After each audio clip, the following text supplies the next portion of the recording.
नमस्कार दोस्तों, मेरा नाम है दीपक और स्वागत है आपका हमारे चैनल मार्केट भक्त में। बात करेंगे इस वीडियो में कि ऐसी नई लिस्टेड कंपनी के बारे में जिसमें बहुत सारे लोग बहुत ही गंदी तरह से फंसे हुए हैं एंड वो कंपनी का नाम है सिंगाची इंडस्ट्री के बारे में। आप देखो इसमें लोग फंसे क्यों उसकी बात करते हैं। आप देखो यहाँ पे अगर थोड़ा जूम करें, इसका 52 वीक आप हाई देखो तो 634 का इसने हाई बनाया था और जो 52 वीक लो है वो 275 का है। और ऐसा नहीं कि कंपनी की जो लिस्टिंग है वो बहुत ही पुरानी है। आप देखो तो हमें लगभग फ्राइडे को 3% की गिरावट देखने को मिली। पिछले एक महीने में स्टॉक 18% से ये करेक्ट हो चुका है। ठीक है, अब देखो यार इसकी जो IPO लिस्टिंग हुई थी ना वो ऑलमोस्ट सेम ही प्राइस पे हुई थी। पहले चलते इसका चार्ट पे, तो देखो यहाँ मैंने इसका डेली चार्ट ला के रखा हुआ है। अभी आप देखो यार, स्टॉक की लिस्टिंग 15 नवंबर को हुई थी 570 के भाव पे, फिर अपर सर्किट लगा, उसके बाद नेक्स्ट डे 628 का लो बनाया और उसके बाद 17 नवंबर से 634 का हाई बनाने के बाद वहाँ से लगातार हमें गिरावट देखने को मिली। और वह गिरावट इतनी तगड़ी हुई, आप देखो तो आप यहाँ पे देखो यार 17 नवंबर को इसका प्राइस था ऑलमोस्ट 634 रुपये का और ये इतनी गंदी तरह से गिरा कि ये 24 फरवरी को ये लो बना देता है 275 रुपये का। सोचो ऑलमोस्ट 650 का स्टॉक यहाँ पे 275 रुपये का लो बना देता है। अब सोचा जितने लोग यहाँ पे ले पाए होंगे, ऑलमोस्ट कितने लोग तो यहाँ पे लॉस में बेच ही नहीं पाएंगे, बिकॉज जब स्टॉक यहाँ पे संभला था 423 के आसपास, मोस्टली यहाँ पे लोग जिनको भी IPO अलॉटमेंट मिला होगा वो लोग यहाँ पे बेच ही नहीं होंगे, बिकॉज उनको ऑलरेडी लॉस हो गया होगा। अब वो लोग सब बन गए लॉन्ग टर्म इन्वेस्टर, वो लोग होल्ड किए होंगे 2 दिन तक बड़ा खुशी हुई होगी। बट उसके बाद देखें तो जितना भी पुल बैक हो रहा है उसमें स्टॉक और गिर रहा है और गिरते गिरते अभी स्टॉक ऑलमोस्ट अपने नियरेस्ट टाइम पे है। 291 का प्राइस अभी दिख रहा है, बट ये अपने इसने 275 का रिसेंटली लो बनाया, उसके बहुत ही करीब है। अब देखो इसके ऊपर हम लोग बात क्यों कर रहे हैं, मुझे आप में से ही किन्हीं का कमेंट आया था सूरज मालपानी जी का। इन्होंने बताया कि यार देखो इसके ऊपर वीडियो बनाओ, सिंगाची के ऊपर 518 का इनका एवरेज प्राइस बाय है।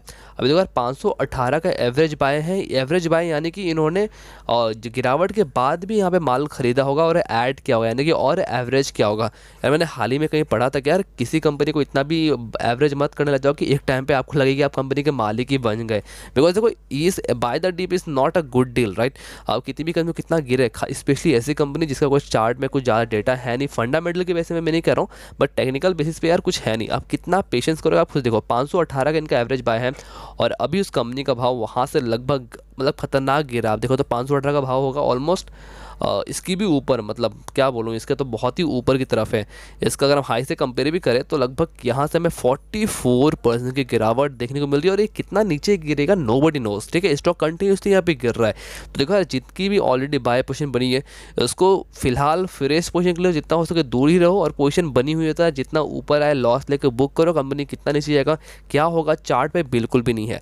बाकी रही कंपनी की बात, तो देखो कंपनी जो है फार्मास्यूटिकल इंडस्ट्री की कंपनी है। कंपनी का जो बिजनेस है, आप बिजनेस अगर समझोगे तो कंपनी का जो फील्ड फार्मा एक्सपर्टीज का बिजनेस है, यहाँ पे फूड इंग्रेडिएंट्स कंपनी बनाती है। कंपनी का 3-4 वर्टिकल है। ठीक है, कंपनी हाँ यहाँ पे दिखा भी है, company one of the largest manufacturer है कुछ केमिकल्स की। यहाँ पे माइक्रो क्रास्टिन कुछ केमिकल्स है, उसकी वर्ल्ड वाइड यहाँ पे लार्जेस्ट मैन्युफैक्चरर भी है। बट मैंने कंपनी के बारे में रिसर्च किया था, कंपनी का जो डिपेंड है बिजनेस वो ज़्यादातर फार्मा के ऊपर डिपेंड है। और आप देखो तो कंपनी की जो इंडस्ट्री है pharmaceutical, food and nutrition, cosmetic में केमिकल्स, तो इस कुछ चीज़ों में यहाँ पे कंपनी का बिजनेस भी करती है। बाकी अगर आप कंपनी का रिजल्ट ही देखो हाल ही का, तो देखो रिजल्ट इसके जो थे नेट सेल्स की बात करें तो 66.50 करोड़ का इन्होंने सेल्स रिपोर्ट किया था दिसंबर 2021 में।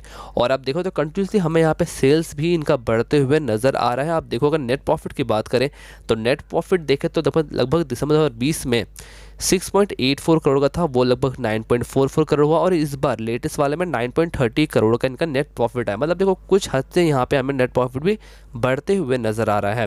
बाकी इसका सब शेयर होल्डिंग पैटर्न देखोगे तो ये थोड़ी सी इंटरेस्टिंग है, बिकॉज देखो प्रमोटर के हाथ में लगभग 48.48% की होल्डिंग है, एफआईएस के पास 1.42% की होल्डिंग है, एनआईएस के पास 45.41% की होल्डिंग है। तो ओवरऑल शेयर होल्डिंग पैटर्न यहाँ पे ठीक ठाक नज़र आ रही है।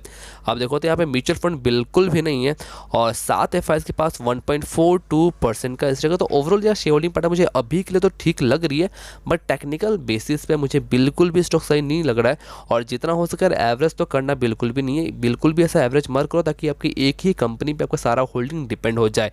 तो फ्रेश पोजीशन के लिए दूर रहो, और पोजीशन बनी हुई है तो पुल बैक पे उसको आप थोड़ा सा लॉस बुक कर सकते हो, या फिर इस लॉस को इसमें जितना लॉस हो रहा है उतना कहीं और स्टॉक पे प्रॉफिट कमा सकते हो। हालांकि इसमें टाइम कितना लगेगा पता नहीं, कितना नीचे आएगा वो भी मुझे नहीं पता, बट अब थोड़ा वेट एंड वॉच ही कर सकते हो, और क्या ही कर सकते हैं आप। ठीक है, बाकी सब क्या करना है वो सारा डिसीजन आप करेगा, अभी जो पैसे हैं वो तो आपके हैं। तो ये वीडियो पसंद है, वीडियो को लाइक करना मत भूलें, चैनल को सब्सक्राइब करना मत भूलें। ऐसे रेगुलर वीडियोस के लिए कमेंट करके अपना व्यू बता सकते हैं, और डिस्क्रिप्शन में टेलीग्राम ट्विटर दोनों का लिंक दिया हुआ है, आप वहाँ पे ज्वाइन हो सकते हैं रेगुलर अपडेट्स के लिए। तो मिलते हैं दूसरे वीडियो में, तब तक के लिए धन्यवाद।